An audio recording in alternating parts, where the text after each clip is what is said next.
गौतम बुद्ध के शिष्यों में एक ऐसा भी था जो बहुत ही आलसी था, परंतु वे उसे भी इतना ही स्नेह करते थे जितना कि अन्य शिष्यों को। एक दिन गौतम बुद्ध ने उस शिष्य को एक कथा सुनाते हुए कहा, किसी गांव में एक ब्राह्मण रहा करता था। वह ब्राह्मण बड़ा अच्छा आदमी था, लेकिन साथ ही काम को टाला करता था। वह यह मानकर चलता था कि जो कुछ भी होता है भाग्य से होता है। वह अपने हाथ पैर नहीं हिलाता था।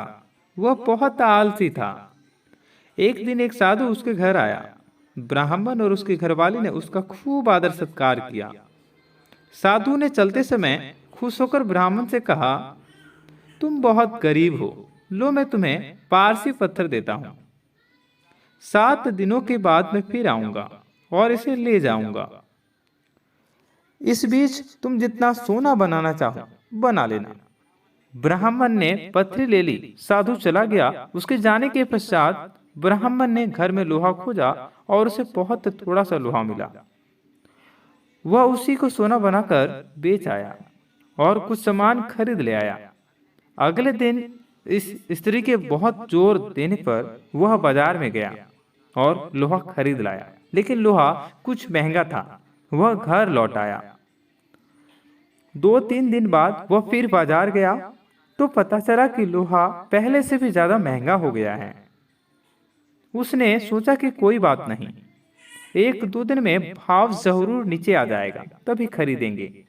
किंतु लोहा सस्ता नहीं हुआ और दिन बीतते गए। 8वें दिन साधु आया और उसने अपनी पथरी मांगी तो ब्राह्मण ने कहा, महाराज मेरा तो सारा समय यूं ही निकल गया, अभी तो मैं कुछ भी सोना नहीं बना पाया।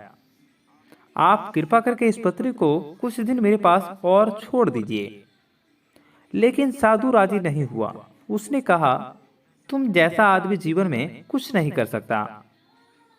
तुम्हारी जगह कोई और होता तो कुछ न कुछ जरूर कर लेता। उसके बाद जो आदमी समय का उपयोग नहीं जानता वह कभी भी सफल नहीं हो सकता। ब्राह्मण पछताने लगा, पर अब क्या हो सकता था। साधु पथरी लेकर जा चुका था। उसे अपने आलस्य और भाग्य पर जरूरत से ज्यादा यकीन की कीमत चुकानी पड़ी। इसलिए कहा जाता है कि आलस्य आदमी का सबसे बड़ा दुश्मन होता है। भगवान बुद्ध के शिष्य इस कहानी का तात्पर्य समझ चुके थे। उसने कसम खाई कि आज के बाद वो आलस्य को त्याग देगा। इसके पश्चात उसने कभी आलस नहीं किया। इसी के साथ आपका दिन शुभ हो।